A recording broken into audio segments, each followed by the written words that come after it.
تلاوت قرآن سننے کے آداب۔ جس طرح قرآن پڑھنے کے آداب ہیں ویسے ہی سننے کے بھی آداب ہیں۔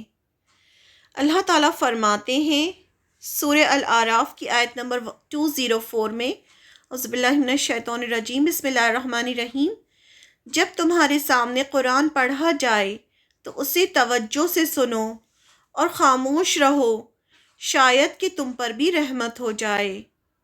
اللہ کا حکم ہے کہ جب قرآن پڑھا جائے تو اسے توجہ سے سننا چاہیے اور خاموش رہنا چاہیے۔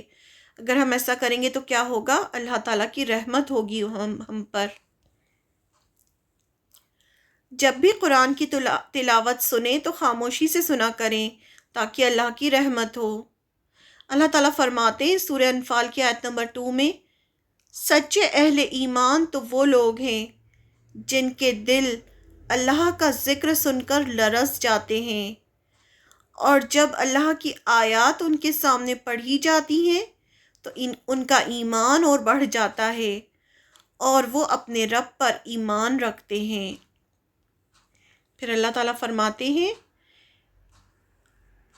سورہ انفال کی آیت نمبر 20 سے 23 میں، اے ایمان والوں، اللہ اور اس کے رسول صلی اللہ علیہ وسلم کی اطاعت کرو اور حکم سننے کے بعد اس سے سرتابی نہ کرو، یعنی نافرمانی نہ کرو۔ ایک بار حکم اللہ کا آ جائے اس کو سن لو تو ان لوگوں کی طرح نہ ہو جاؤ جنہوں نے کہا کہ ہم نے سنا حالانکہ وہ نہیں سنتے۔ یقیناً اللہ کے نزدیک بدترین قسم کے جانور وہ بہرے گونگے لوگ ہیں جو عقل سے کام نہیں لیتے۔ اگر اللہ کو معلوم ہوتا کہ ان میں کچھ بھی بھلائی ہے تو وہ انہیں ضرور سننے کی توفیق دیتا، لیکن بھلائی کے بغیر اگر وہ ان کو سنواتا تو وہ بے رخی کے ساتھ منہ پھیر جاتے، یعنی جو قرآن نہیں سننا چاہتے پھر اللہ تعالیٰ انہیں نہیں سنواتے۔ تو اس وجہ سے جب بھی قرآن پڑھا جائے یا جب بھی تلاوت ہو تو سننے کی کوشش کرنی چاہیے۔ جو قرآن سننا نہیں چاہتے وہ کہتے ہیں کہ ہم نے سنا لیکن وہ سنتے نہیں، پھر اللہ تعالیٰ بھی ان سے ہدایت لے لیتے ہیں، پھر اللہ تعالیٰ بھی نہیں سنواتے انہیں، پھر انہیں اثر بھی نہیں ہوتا قرآن کا، نہ انہیں سمجھ میں آتا قرآن، یہ اللہ کی طرف سے سزا ہوتی ہے۔ اللہ سبحانہ تعالیٰ فرماتے ہیں، بس اے نبی صلی اللہ علیہ وسلم بشارت یعنی خوشخبری دے دو میرے ان بندوں کو جو بات کو غور سے سنتے ہیں اور اس کے بہترین پہلو کی پیروی کرتے ہیں۔ یہ وہ لوگ ہیں جن کو اللہ نے ہدایت بخشی ہے اور یہی دانش مند ہیں، یعنی جو غور سے سننے والے لوگ ہیں یہی عقل مند لوگ ہیں، اور اللہ تعالیٰ پھر انہیں ہدایت بھی دیتے ہیں۔ سورہ الزمر کی آیت نمبر 18 ہے یہ۔ پھر اللہ تعالیٰ فرماتے ہیں سورہ زمر کی آیت نمبر 23 میں، اللہ نے بہترین کلام اتارا ہے، یعنی قرآن مجید، ایک ایسی کتاب جس کے تمام اجزاء ہم رنگ ہیں اور جس میں بار بار مضامین دہرائے جاتے ہیں۔ جو قرآن مجید ہے اس میں جو ٹاپکس ہیں وہ بار بار دہرائے جاتے ہیں اور ملتے جلتے ہیں۔ اسے سن کر ان لوگوں کے رونگٹے کھڑے ہو جاتے ہیں جو اپنے رب سے ڈرنے والے ہیں، اور پھر ان کے جسم اور ان کے دل نرم ہو کر اللہ کے ذکر کی طرف ترغیب ہو جاتے ہیں، یعنی اس کی طرف مائل ہو جاتے ہیں۔ یہ اللہ کی ہدایت ہے جسے وہ راہ راست پر لے آتا ہے، اور جسے وہ چاہتا ہے، اور جسے اللہ ہدایت نہ دے، یعنی اللہ جسے چاہتا ہے اللہ اسے راہ راست پر لے آتا ہے، یعنی سیدھے راستے پر لے آتا ہے۔ جو اسے سننا چاہتا ہے اللہ تعالیٰ اسے سننے کی توفیق دیتا ہے، اور جسے اللہ ہدایت نہ دے اس کے لیے کوئی ہادی نہیں۔ ہادی یعنی ہدایت دینے والا، یعنی جو نہیں سننا چاہتا، یہ اللہ تعالیٰ کا بہت بہت بڑا گفٹ ہے قرآن مجید جو ہے، اور جو اسے نہیں لینا چاہتا تو پھر اللہ تعالیٰ اسے سنواتے بھی نہیں، پھر اسے سن کر بھی سمجھ میں نہیں آتا، سن کر بھی سنائی نہیں دیتا۔ امام النووی رحمہ اللہ فرماتے ہیں، قرآن پڑھتے وقت رونا ان لوگوں کی صفت ہے جو اللہ سبحانہ تعالیٰ کو پہچانتے ہیں، وہ اللہ کی باتوں کو اور ان کی اہمیت کو سمجھتے ہیں، یہ ان کے صالح یا نیک ہونے کی نشانی ہے۔ اگر آپ کو قرآن پڑھتے ٹائم رونا آتا ہے تو یہ بہت بڑی علامت ہے کہ آپ کو اللہ کی پہچان ہے، آپ کو سمجھ میں آ رہا ہے، آپ جس چیز کو فیل کر رہے ہیں، اور یہ صالح یعنی نیک ہونے کی نشانی ہے۔ پھر قرآن پڑھنے سے پہلے استعاذہ پڑھنا یعنی اعوذ باللہ من الشیطان الرجیم پڑھنا ضروری ہے۔ استعاذہ یعنی پناہ طلب کرنا۔ استعاذہ کا مطلب ہے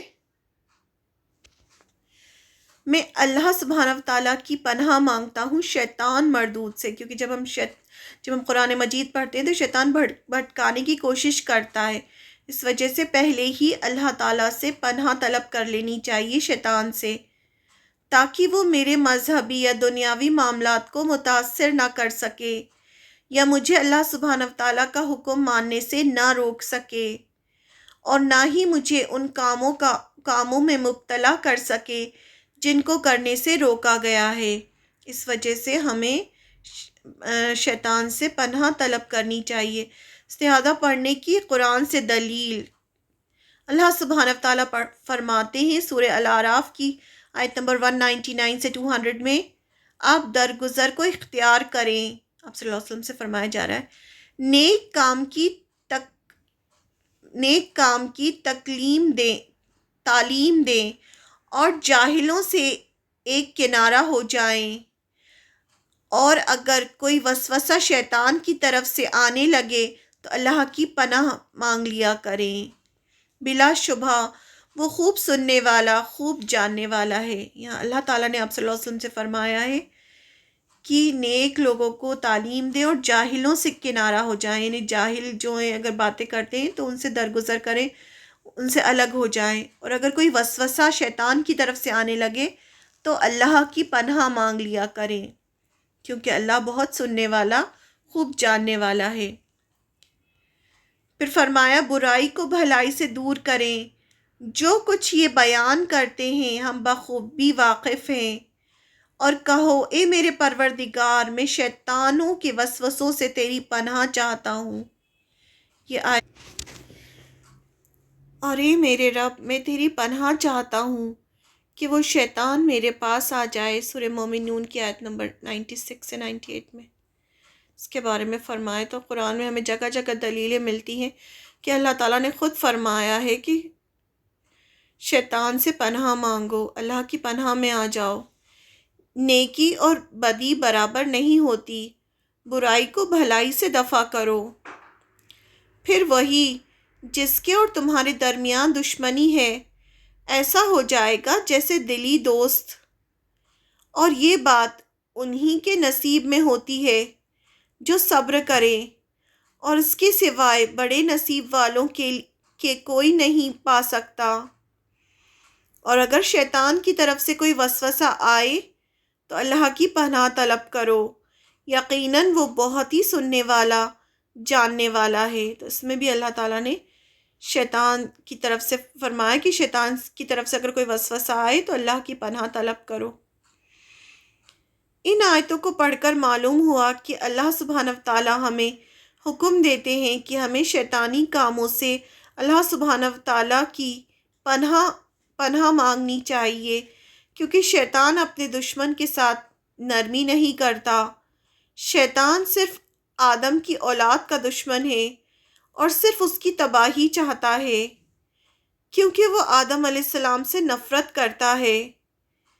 اس نے قسم کھائی تھی کہ میں اپنے ساتھ آدم کی اولاد کو بھی جہنم میں لے کر جاؤں گا، تو اس لیے وہ ہمیں نیک کام کرنے سے روکتا ہے، ہمیں اللہ کی بات سننے سے روکتا ہے۔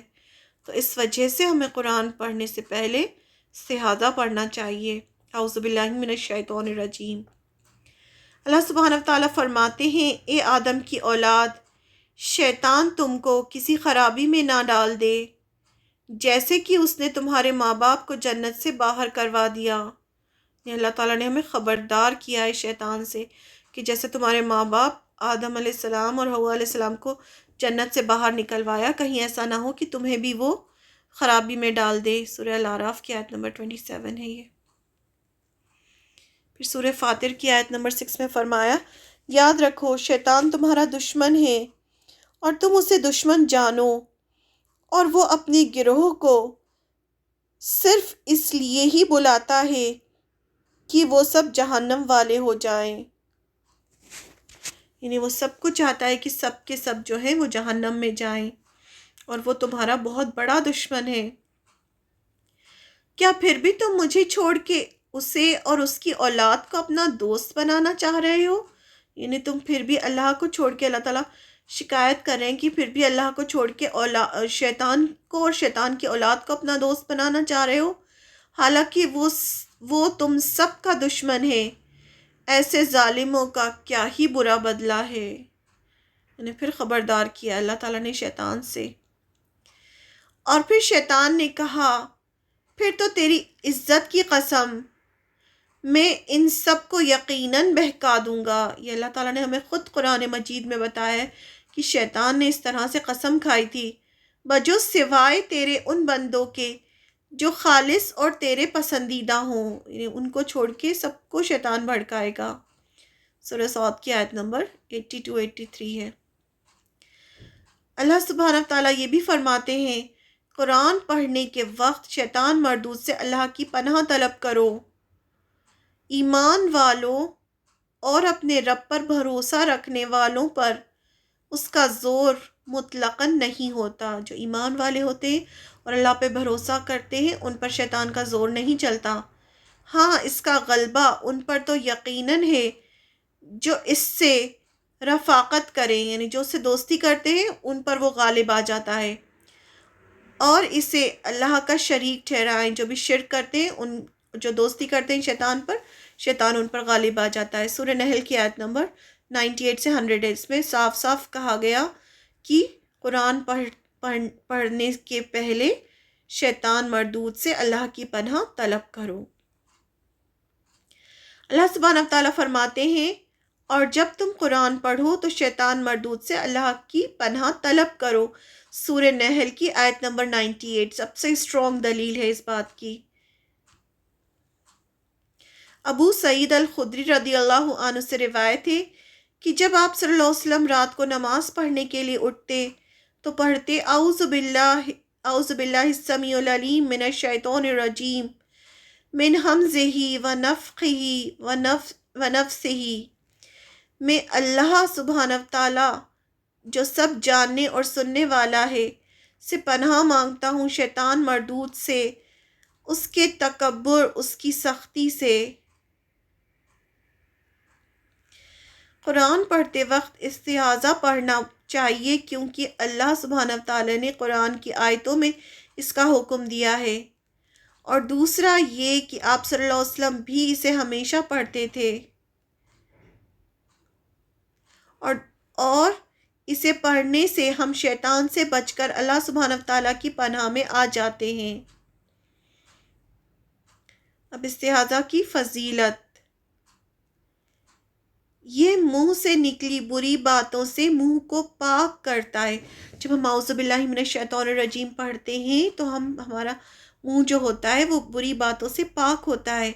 منہ کو پاک کر کے اللہ کا کلام پڑھنے کے لیے تیار کرتا ہے۔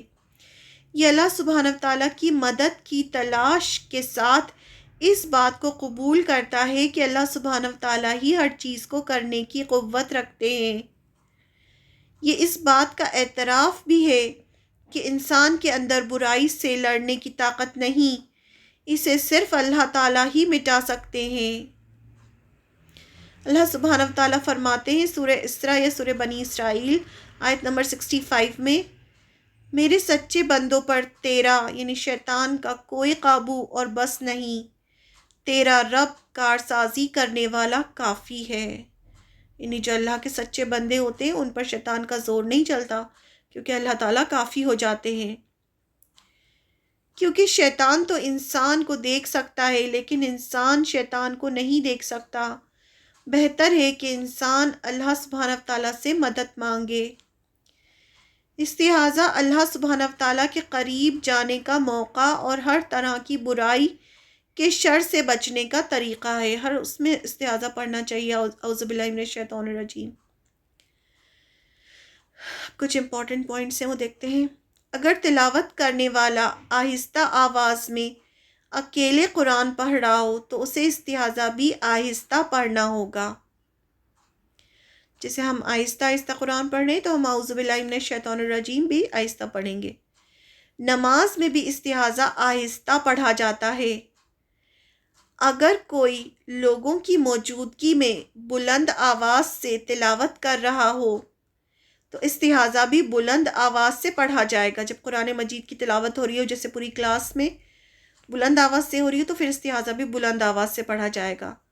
اگر سب باری باری یعنی ایک کے بعد ایک قرآن پڑھ رہے ہیں جیسے کلاس روم میں، تو سب سے پہلے پڑھنے والا تیز آواز میں پڑھے گا اور باقی سب دھیمی آواز میں پڑھ لیں گے۔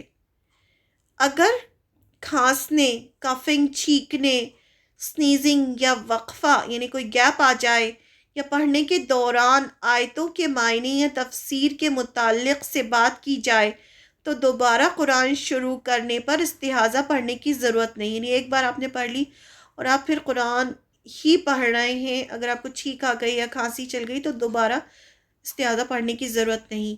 ہاں، اگر نارمل بات یا کھانے پینے کی وجہ سے قرات بند کی یعنی قرآن پڑھنا بند کیا تو دوبارہ شروع کرنے پر استعاذہ پڑھنا پڑے گا۔ یعنی اگر آپ کچھ کھانا پینا آپ نے کرنا شروع کر دیا یا قرآن کے علاوہ کوئی بات کر رہے ہو، پھر دوبارہ جب قرآن پڑھیں گے تو آپ کو استعاذہ پڑھنا ہوگا، یعنی اعوذ باللہ من الشیطان الرجیم آپ کو پڑھنا ہوگا۔ اب استعاذہ کے بعد کیا پڑھتے ہیں؟ بسملہ۔ بسملہ یعنی بسم اللہ الرحمن الرحیم۔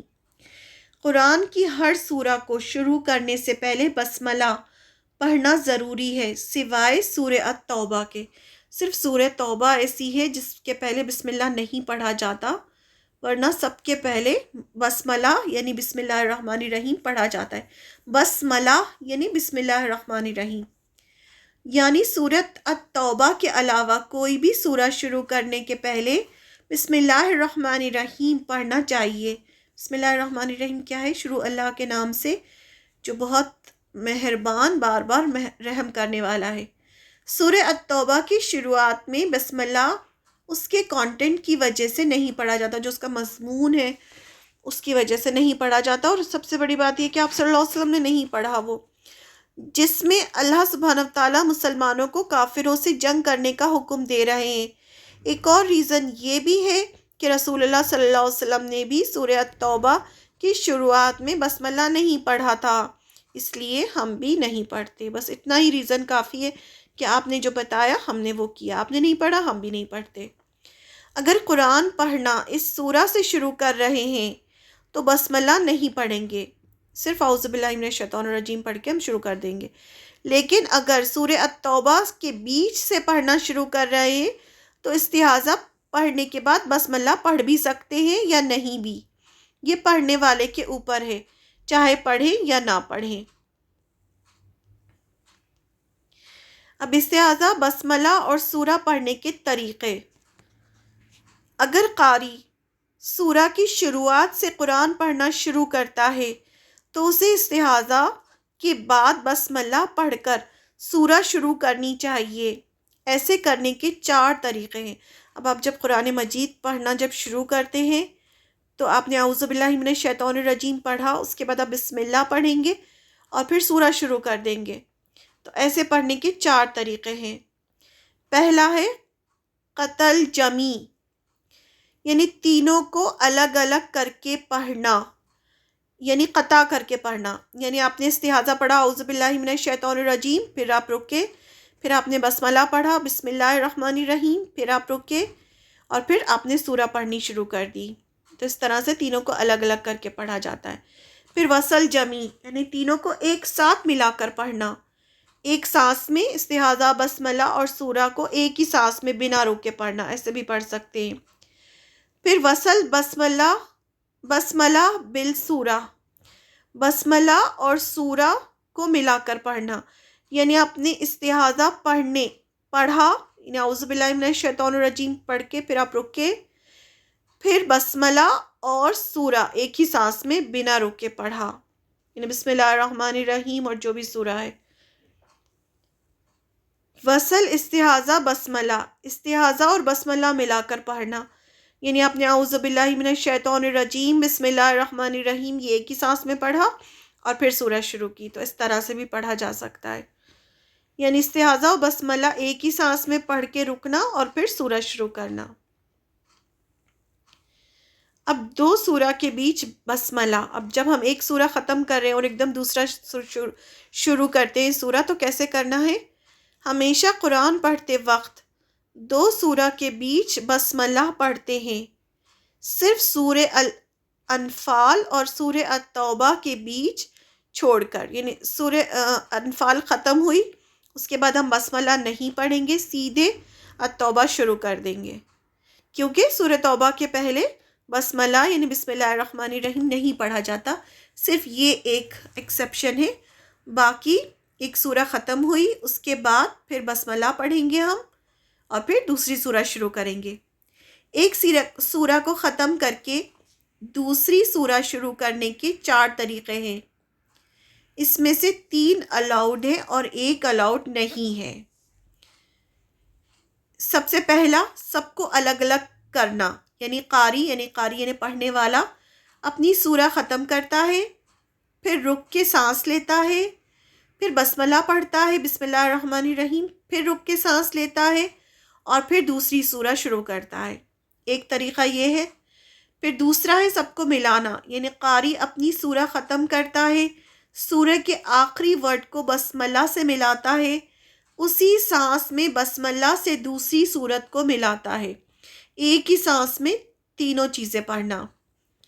پھر تیسرا، بسملہ سے دوسری سورہ کی شروعات کو ملانا، اس میں قاری سورہ کو ختم کرتا ہے، رکتا ہے یعنی سانس لیتا ہے، پھر بسملہ سے ملا کے دوسری سورہ شروع کرتا ہے، بسم اللہ الرحمن الرحیم، جو بھی سورہ آپ پڑھ رہے ہیں وہ ملا کے ایک سانس میں پڑھنا۔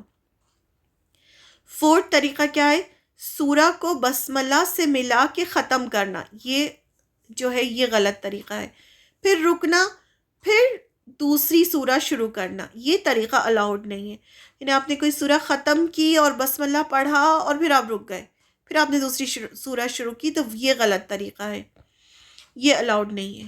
اس میں قاری سورہ کو بسملہ سے ملا کے ختم کرتا ہے، رکتا ہے، سانس لیتا ہے، پھر دوسری سورہ شروع کرتا ہے، یہ طریقہ غلط ہے۔ اس سے سننے والے کو لگتا ہے کہ بسملہ ختم کی جانے والی سورت کی آخری آیت ہے، یہ الاؤڈ نہیں ہے، اس طرح سے نہیں پڑھا جاتا۔